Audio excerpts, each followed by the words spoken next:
get going for this next lady. She is famous all around military bases, but not for comedy. Please give it up for Miss Kate Roxburgh.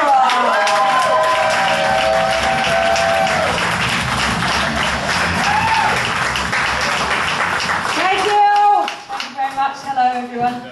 I'm English, so I'm already drunk. We don't call it alcoholism there, it's just binge drinking, so I'm fine. It's all good. Tits are real, just so you know, because we don't do the fake ones there. No, because even small, there's no room, there's nowhere to put. Because you have the implant things, we just have clip-ons, fashionable. It's all good. So I was going to try a new bit, but now I feel like it doesn't fit, but I'm going to do it anyway. So, okay. I was going to take Bobby's writing class this afternoon, but I couldn't be fucked.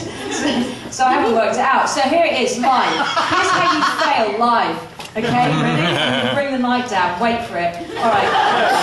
No, because it's brilliant, actually. I was laughing in my shower earlier. This is absolutely brilliant. No, because here's the thing, right? They've just found the Holy Grail. After all this time, they found it, finally. Right? And apparently it's just the New Testament in the form of a CD-ROM, updated version 9.0. Apparently it doesn't work on XP 64-bit or Vista, but it's fine on 32-bit and, of course, the Mac. You know, they found it, right? They found it in an Andrew Lloyd Webber lunchbox. Okay, and get this, along with a DVD of Jesus Christ Superstar, the director's cut. So this is a very important time, people. And they found it, because I think someone cracked the Da Vinci Code. It happened to be like the numbers in one of those little fortune cookies or something. Someone had a Chinese takeout. It's like, aha! Genius! That's what it is. So, you know, didn't even have to go to the Louvre. I lost it. It was going so well. Stop heading on. Right. Anyway, so it was tucked away behind the H of the Hollywood sign because apparently in the beginning of time, in the beginning of time there was only one L. Therein lies the clue. I love you. You're awesome. That will never work again, I guarantee it. I'll be all confident. I'll go and do it at another club and everyone just be like, I need you to do a dick joke right now. Of which I have several, but not tonight. So, that's that. Anyway, boring people come up to me in LA and they go, oh, I'm writing a screenplay, oh, I'm doing something with George Clooney, oh, da-da-da. And they always try and impress, brunch, blah, blah, blah. Fuck off, right? So, I've taken to saying, well, guess what? My mum just did the first all-British woman's moonwalk at the age of 72 without oxygen. Or pants. But then, you know, I say the pants thing wasn't, she didn't mean to, she just forgot. 72, give her a break. But they're still impressed because they leave. Enough of this nonsense, let's talk about you. I'm not a lesbian. No, it doesn't matter. Here it is. This is the package. No, but I am a dog lover, and apparently the male lesbian dog lover thing is a crossover in the clothing rights. Let's just leave it at that. So it's all good. We're all friends. We get along, you know, as long as they don't touch me. No, that's terrible. No, that's right. It's not okay. I will never do that again either. In my country, I would have got clasped in the face. But my lesbian friends say to me, oh, you are a lesbian, you just don't know it. And I'm like, oh, well, okay. And I thought I just liked science and wasn't very cool, and so nobody wants to shag me. But apparently, I'm a lesbian. So they're like, well, you should try and have a lesbian fantasy. And like, I'm open to it. So I'm thinking, okay, let's try and have a lesbian fantasy. And I'm quite scientific about it. You know, I sit down, get comfy. You know, nothing weird, just comfy. Anyway, so I start thinking, okay, let's think of a woman. I can't think of anyone. And then it gets out of my control. And then the only person that pops into my head is Tyne Daly. And I don't know, I can't remember if she's Cagney or Lacey, and then I call her the wrong one, and she gets all pissy, and I'm like, no, but the blonde one's pretty, and she's like, I want to be pretty, and I'm like, no, but you're a better actress, and Anyway, she buggers off. She buggers off before we've even snuggled, so that doesn't work. So then I think, well, I'll try and think of somebody nice, you know, a nice lady, a nice woman, someone that's good. So I think, oh, Reese Witherspoon. Why not, right? Everyone else has probably thought of it at one point in their career. So I'm thinking Reese Witherspoon, and I'm like, oh, I'll do this fantasy right. So I knock at her door, you know, and I'm polite, and I introduce myself. She's like, oh, hi, why are you here? And I'm like, I'm having a fantasy. She's like, but I'm straight. So that was awkward, so we just had a chat.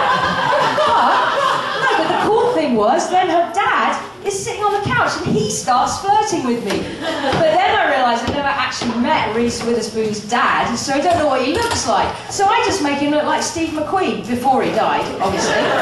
So anyway, it turns out my lesbian fantasy is me making out with Steve McQueen on Reese Witherspoon's couch. Not a bad fantasy. But here's the thing, right? That whole time, Reese, I call her Reese now because we kind of got to know each other.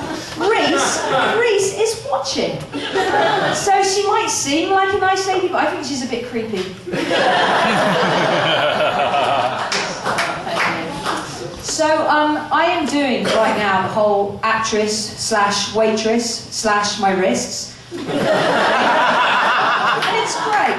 It's great. I'm enjoying it. My career is going well. My career is taking off at the speed of light. Don't want to fall off the stage. Oh, and I was on a roll. I ruined my own momentum. That's insane. Another Bud Light, please. My career is taking off at the speed of light if you were to capture that light and stuff it into a small utility sack and strap it on the back of an old tortoise. An old tortoise with a bit of a dodgy back leg, just dragging it like this across an arid desert. And because it's dragging it, right, and it's wearing sandals, sensible tortoise, right, but there's a surface area factor going. It's like a scoot now, isn't it? It's a fucking scoot. So it's permanently piling the sand up in front of it, so he's always going uphill. He's getting bloody knackered, right? Plus, the sack with light, if you slow it down like that, starts getting a bit hefty, you know. So he's super tired, it's hot, he's grumpy, no water, it's the desert, right? So finally he gets to a small town that then drops the sack at the feet of an old Prussian woman. An old Prussian woman selling her, well, she's not that old, actually, she's milking it. I say, lazy, get a fucking job. But she's milking it, she's going, buy my wares for rubles, buy my wares for rubles. I could do that all day. Anyway, the tortoise, being European, luckily speaks 4 different languages, in my version, and understands every word. And he's like, no, don't do rubles, love, just got used to the fucking euro.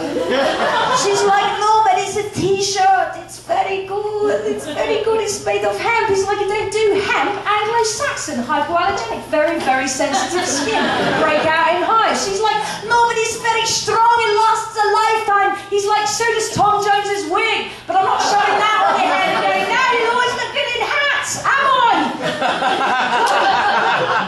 This is how my career's going.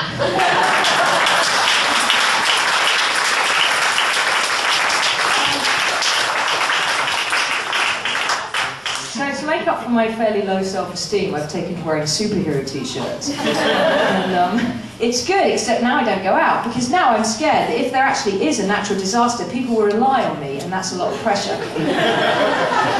For example, I think, like, if I go out and there's like a whole bus full of Latvian orphans trapped because it's had a wreck, right? It's tippled over. Tippled? And it's on the... one Bud Light. And it's on the edge of like a cliff, teetering. Terrible. And I come out in my superhero t-shirt and they all look and they're like, it's a superhero, we'll be saved. And I'm like, no. And their little faces all come up to the window like squashing up together, little smiles, you know, you see them lift like this. A little crippled kid, one of them's deaf, signing at me. One